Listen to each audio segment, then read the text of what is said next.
It is my distinct pleasure and honor to present to you the Governor of the great state of Louisiana, the Honorable John Bel Edwards.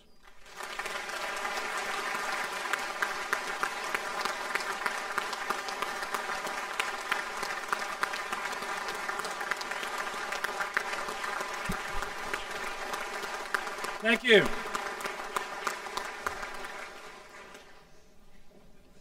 Mr. Speaker, Mr. President, members of the legislature, my fellow Louisianans, good afternoon and welcome back. And this time it's the Constitution that requires you to be here. Before I get to the work we have ahead of us, I'd like you to join me in welcoming a couple of guests, true heroes. First, I would like to recognize the heroic efforts of a young Central High School student, Daniel Wesley, who came to the aid of a victim of domestic violence. One Sunday in late November, April Peck had just been shot here in Baton Rouge, pushed out of a vehicle and left for dead on the side of the road. Daniel immediately took action. As he rushed to her aid, Daniel was told by the shooter, "If you help her, I'm going to kill you." The aggressor shot Daniel twice and struck him with his vehicle twice. But Daniel is now thriving after undergoing successful surgeries to address his injuries, and I'd ask all of you to join me in welcoming Daniel Wesley and his family to the legislature today.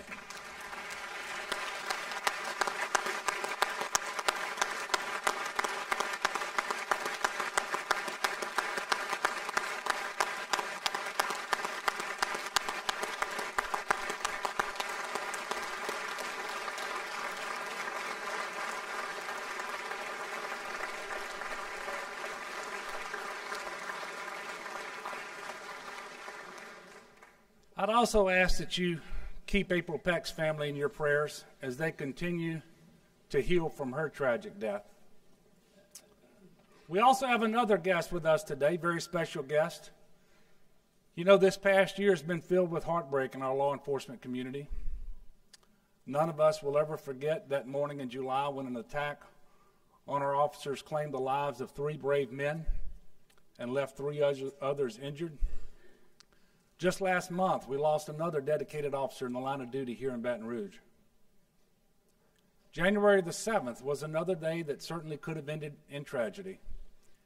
Agent Tyler Wheeler, a Department of Wildlife and Fisheries agent, was shot in the head during what he believed to be a routine traffic stop. Thanks to the skills of an incredible medical team and the prayers of so many people from all across the state, Agent Wheeler is able to be with us today. And so, Agent Wheeler, we want to thank you and all of your brothers and sisters in uniform who risk your lives every day to keep us safe. Agent Wheeler, would you please stand?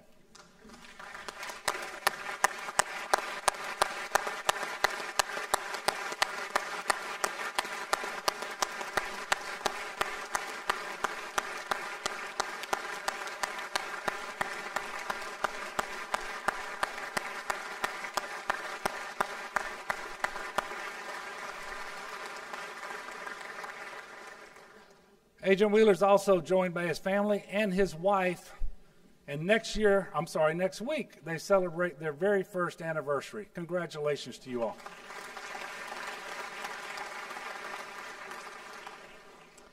And now we turn our attention to this legislative session. This is my second State of the State, but since last year, as you know, Louisiana has endured more trials than we could have ever imagined. 2 historic floods, and a series of tornadoes. The tragic shooting death of Alton Sterling, followed by the cowardly attack on our law enforcement community. The eyes of the nation have been upon Louisiana. On top of that, the worst budget crisis in our state's history still lingering in the background. But time and time again, we have proven that there is no challenge too great for us to overcome. The heart of Louisiana is its people, and I saw that in the neighborhoods I walked following the floods, and in the men and women and children who came together peacefully to pray for our state last summer. Those are the people we are here to serve. Today, as we continue to recover from the historic floods in March and August of 2016, the homeowner rebuilding process is underway.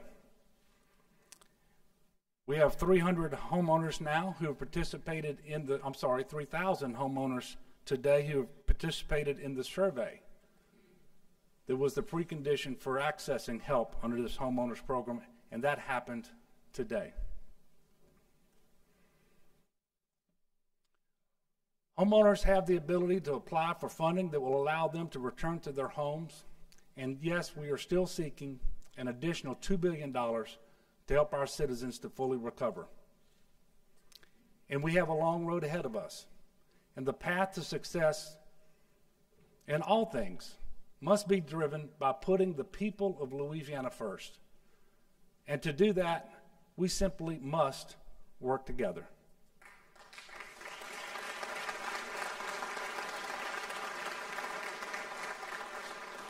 There is no other way to make Louisiana the state we all know that it can be. I refuse to allow governing the state of Louisiana to look anything like what's going on in Washington. It's not working for them, and it won't work for us.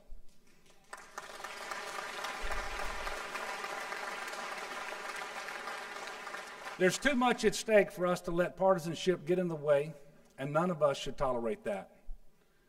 In the Old Testament, Isaiah was dealing with a task similar to ours.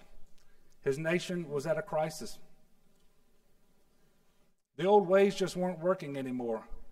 And speaking with words given to him by the Lord, he said, "Learn to do good and seek justice, correct oppression, defend the fatherless, plead for the widow. Come now, let us reason together." Let that be our clarion call today. Let us reason together. And already we've begun to reason together for the good of the people of Louisiana. I ran for governor the same reason I suspect many of you ran for office, because you want to make a real difference in the lives of the people of our great state. We are doing that right now in a number of ways. The clearest example probably is our effort to create a healthier Louisiana. You've heard me talk a lot over the past year about Medicaid expansion, but I cannot overstate how important this decision has been for our state and our people. The numbers should speak for themselves. Nearly 417,000 individuals have received health coverage through Medicaid expansion. These are the working poor. More than 77,000 of these individuals have received preventive care services since coverage began last July 1st, many seeing doctors for the first time in years.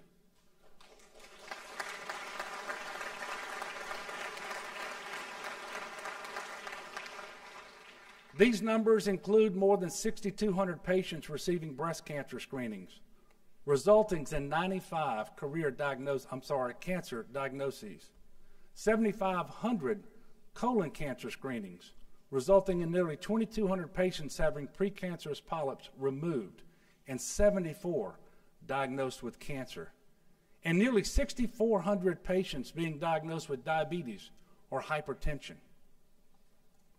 Louisiana's uninsured rate has dropped from 22% in 2013 to below 12.5%, a nearly 43% drop in the uninsured rate.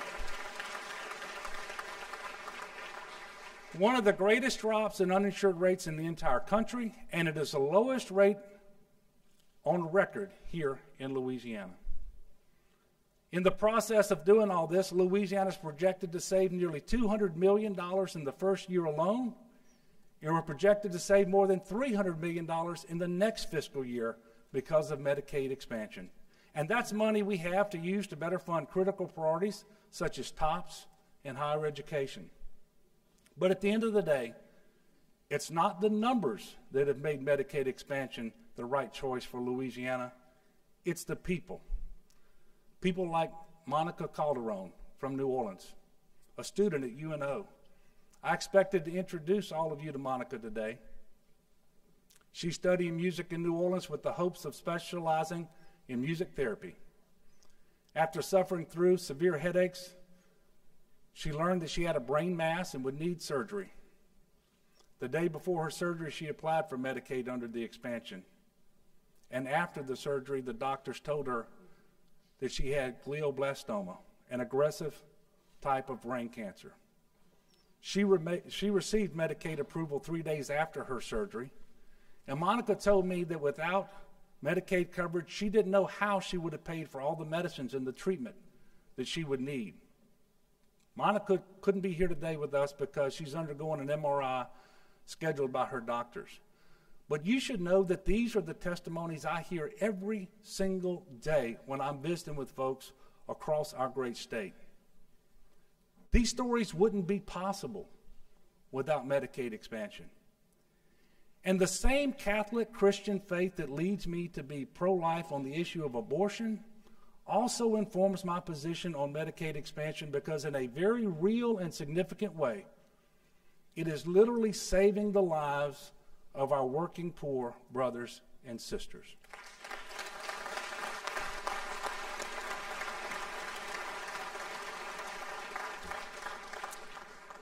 Our state has reaped tremendous benefits from Medicaid expansion. We're getting more people the treatment they need, and it doesn't just benefit the individuals, it benefits their families too. And I want to recognize Dr. Rebecca Gee, Secretary of the Department of Health, for the excellent way in which she and her department have handled Medicaid expansion's rollout.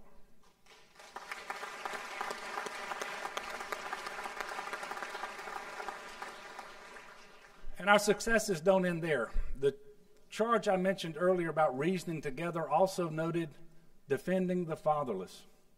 I am proud to say that was a sentiment shared by many this past year, thanks to the hard work of Secretary Marquita Walters and her team at the Department of Children and Family Services. 735 Louisiana foster children found permanent homes last year, the most of any year on record.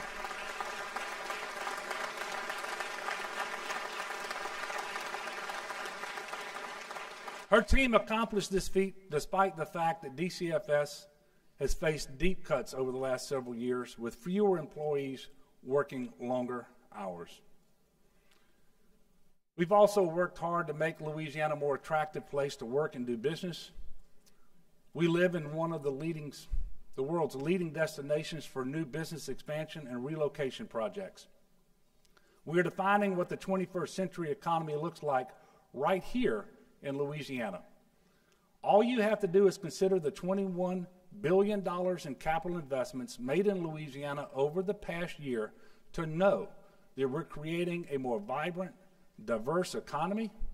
And this figure doesn't include the $1.1 billion capital investment we're announcing today in Louisiana. Our guiding principle should always be promoting a Louisiana that works for the people.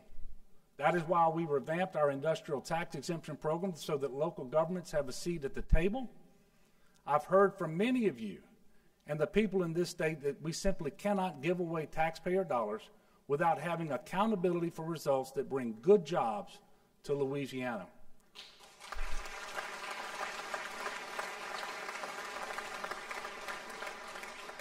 And the reforms to the ITEP program have done just that. We've ensured that any incentives would be tied to job creation and job retention so that both competition and incentives remain strong. And as you all know, we've been working to stabilize our budget while protecting critical state services. We were successful in protecting K-12 education and minimizing cuts to higher education and our safety net hospitals. We've ended the practice of dishonest budgeting and faced the harsh realities of our state's budget situation. We've laid the foundation for necessary long-term reforms that we all agreed we needed last year when the legislature, when you created the task force to study the state's budget and tax structure. Well, the day for the long-term reform we all know is needed has arrived. It is by far one of the most critical missions that we have as leaders of this state. As you're all aware, yeah, that's worthy of some applause.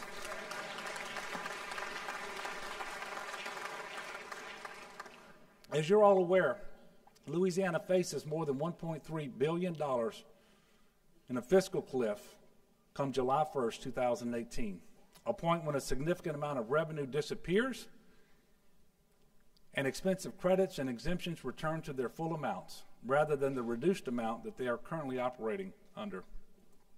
On top of this cliff, the state is facing a $440 million shortfall for next year that we need to fund the priorities our constituents have asked for, such as TOPS, improved roads and bridges, and better funding for K-12 education. So this is our big moment. The structural deficits have gone on for too long. The resistance to doing what is right and necessary to fix this problem once and for all is no longer acceptable. Last year, you created a task force that spent months studying the most responsible way to reform our tax and budget structure. What we found from this review is that the options are no easier or even substantially different than the ones we've considered in the past. There are many meaningful reforms recommended by the task force that we should all consider. So first, let me tell you, I fully support the task force's recommendations for structural tax reform. Many of the recommendations of the task force were the very same solutions I proposed last year. These recommendations are the clearest path to eliminating the deficits that have plagued our state year after year after year. However, many of you have suggested that several of the task force primary recommendations simply are not achievable and that you will not support the plan. So now we have a choice. We can simply go down the same road we've traveled time and again, hoping for different results. Or we can chart a new path, a path that broadens our tax base, reduces tax rates, and reduces and eliminates wasteful credits and exemptions. A path that achieves stability, predictability, and fairness. As you know, I proposed a detailed, comprehensive plan that will provide the stability and predictability we've been lacking in Louisiana for years, while incorporating many of the recommendations proposed by the task force. We can drastically reform the way we budget each year by withholding 2% of the revenue forecasted by the Revenue Estimating Conference to address our emergency needs in times of disaster and to avoid mid-year cuts. This has never been done in Louisiana, and we should all support this reform and allow its implementation when the state's revenues are stabilized and sufficient.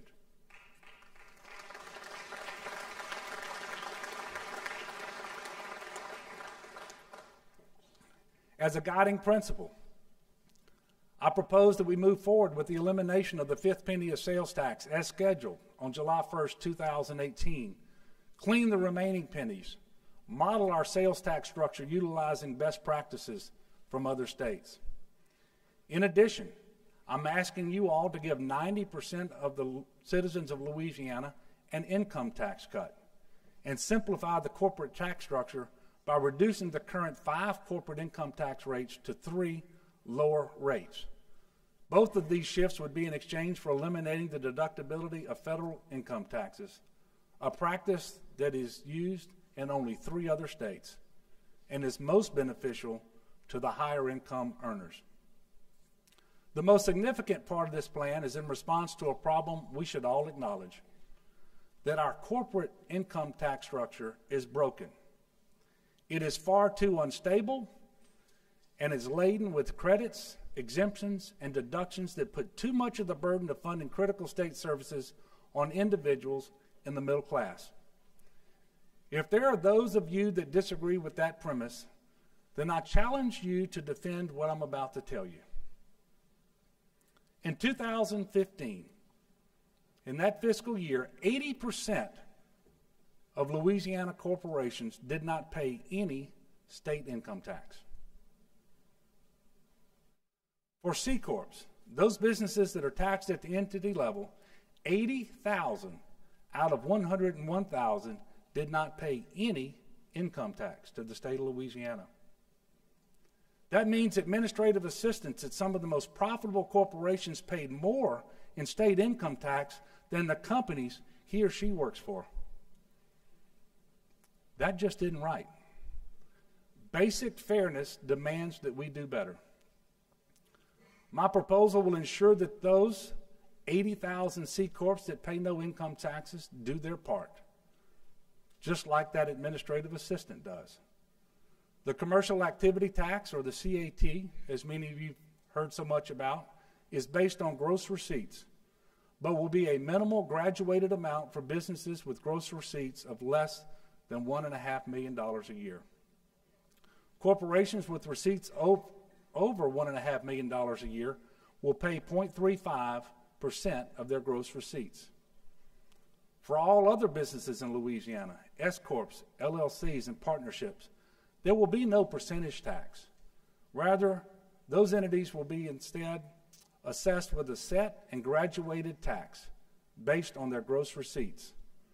For example, if a gas station in Chalmette operates as an LLC and has a gross receipts of less than $500,000, their income tax, their MCAT, would only be $250. A doctor's office in Shreveport with gross receipts of $2.5 million would pay $1,500. While these taxes on flow-through entities, as they are called, would be new, they would also be fixed and minimal. It's to ensure that these businesses only pay their fair share for using Louisiana's roads and bridges and for having their employees educated and trained in our schools and universities.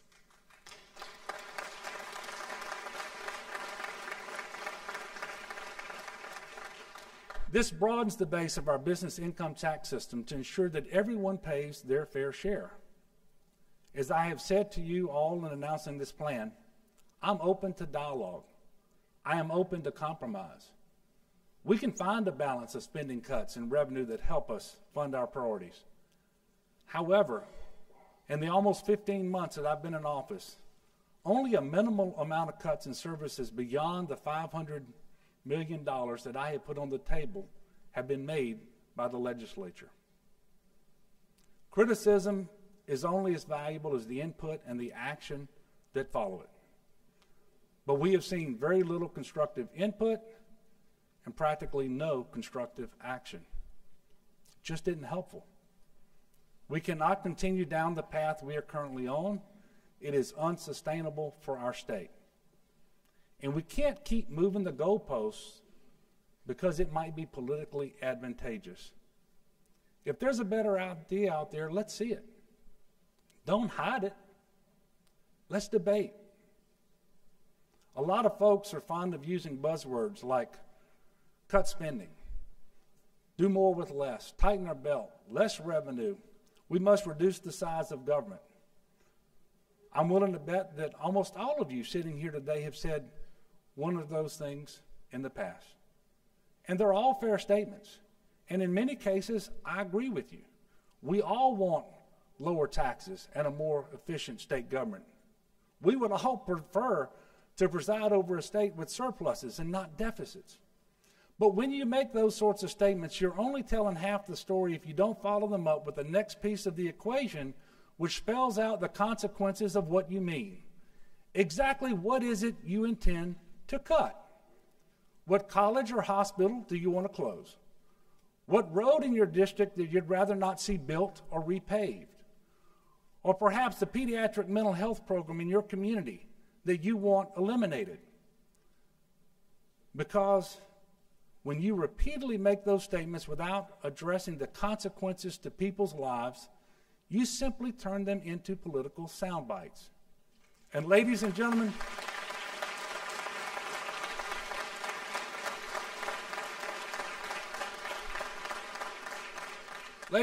we cannot deliver critical state services on political sound bites.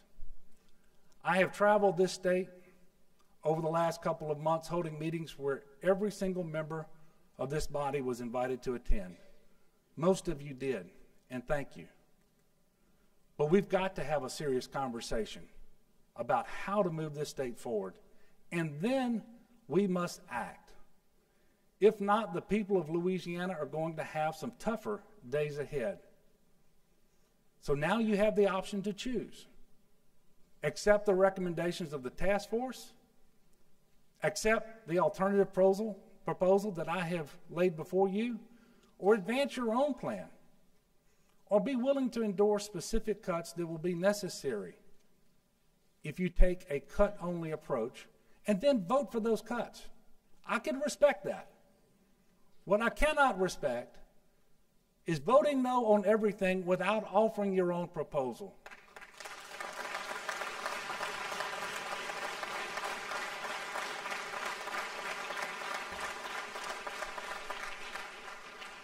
And should you do that, understand you'll be responsible for defending those cuts to our constituents. My plan, as outlined, will allow us, to make the necessary investments to fully fund TOPS for our young adults, to help better fund critical transportation priorities, and to provide further resources for K-12 education.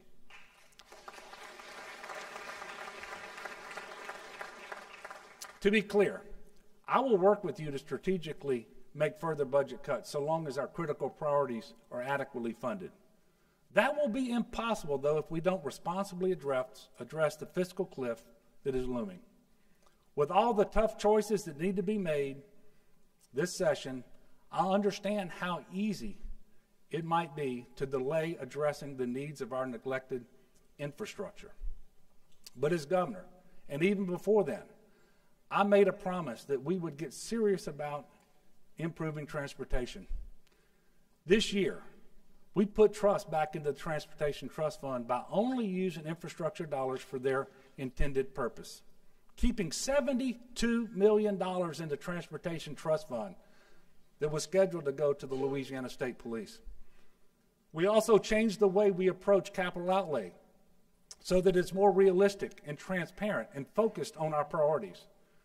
And we worked incredibly hard to secure federal funding, bringing your federal tax dollars home to further chip away at our $13 billion backlog of infrastructure projects. And now, we have a comprehensive report from the Transportation Task Force on how we can maintain our existing system while investing in projects that will keep Louisiana competitive. The buck can't stop there. Louisiana is ranked last in the nation for state investment in transportation. One of the problems, the biggest problem, is that the value of our gas tax has plummeted over the years. There's not been an increase in state fuels tax revenue since 1989, resulting in a 56% reduction in buying power due to the erosion of inflation. We've got to restore the value of our gas tax if we expect to make any headway on improving our infrastructure. Otherwise, we'll continue to lag behind, and our roads and bridges will be less safe and clogged with traffic congestion.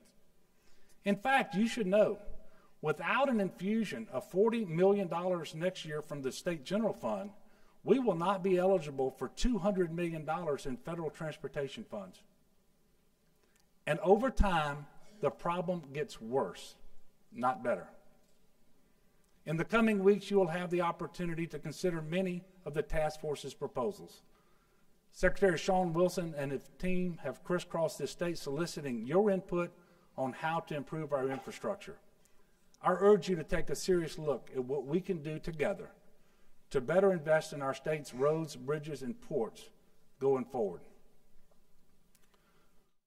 One of the easiest decisions you can make this session is passing the 2017 Coastal Master Plan and the Coastal Annual Plan. As you know, we're in a race against time to save our coast, and the difference between success and failure lies in the quickness of our response and the boldness of our actions. This plan uses science to meet our challenges head on. As all of you know, I'm also asking that we work together to make Louisiana smart on crime. You don't need me to tell you that what we're doing now is not working for our state. Louisiana has the highest incarceration rate in the country, and we lock people up at a rate of nearly twice the national average. As I have said time and time again, it's not because our people are more sinister than citizens of other states. We know that's not the case. Our crime rates are comparable to other southern states that have much lower incarceration rates. As citizens, we have a responsibility to uphold the law or live with the consequences for failing to do so. But as elected officials, we also have an obligation to acknowledge when an aspect of our government is broken, and we must work together to find a solution.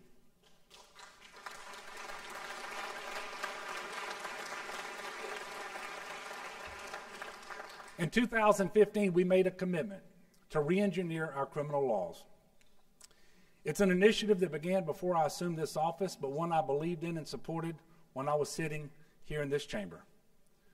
We have known for years that effecting real change to Louisiana's approach to criminal justice would require extensive research into how we classify crimes, especially nonviolent crimes, and what we tell judges about how to sentence offenders, and also exhaustive discussion about how we can actually accomplish change and enhance the safety of our citizens. The task force we created has completed the most comprehensive study of sentencing and corrections practices this state has ever seen. The recommendations they have provided us are largely modeled after what has worked in other southern conservative states. This includes cleaning up our criminal code and safely broadening probation eligibility within the discretion of the Probation and Parole Board. Their recommendations significantly also call on us to strengthen community-based alternative to prison, address barriers to successful reentry that have long been ignored, and reinvest savings into practices and programs that we know will reduce recidivism and support victims. If adopted into the law, this package will safely reduce our prison population by 13%, and it will save taxpayers over $300 billion over the next decade. Savings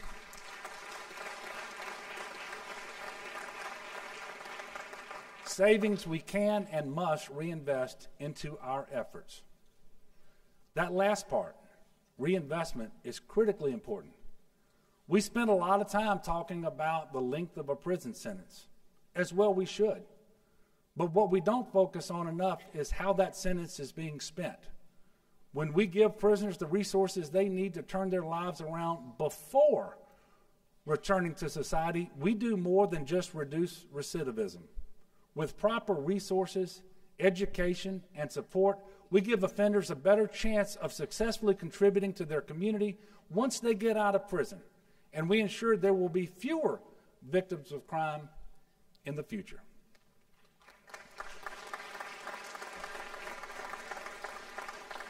Finally, I urge you to act on the wishes of a majority, an overwhelming majority of Louisianans, by supporting equal pay and raising the minimum wage.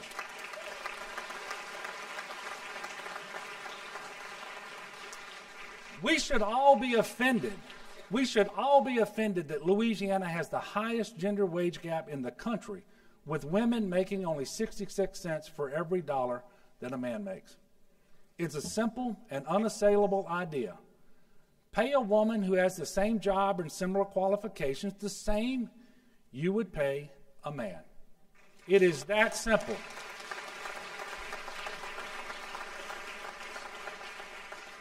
I'm the father of 2 daughters. Many of you have daughters of your own. But regardless, we should all want all of our daughters and sisters and wives and mothers to be treated fairly for their hard work. And it is a fairness issue, but it is also a family issue. When a mother goes to the grocery store to buy a gallon of milk, it doesn't cost 33% less because she's a woman.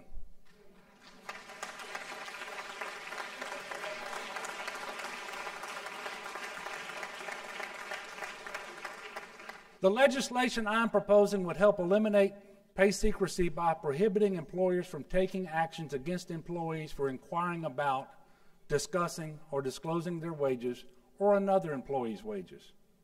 Let's truly put our citizens first.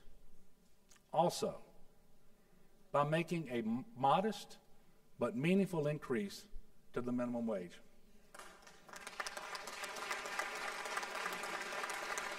Louisiana is one of only 5 states that have not adopted a state minimum wage. 40% of Louisiana working families do not earn enough to cover basic monthly expenses.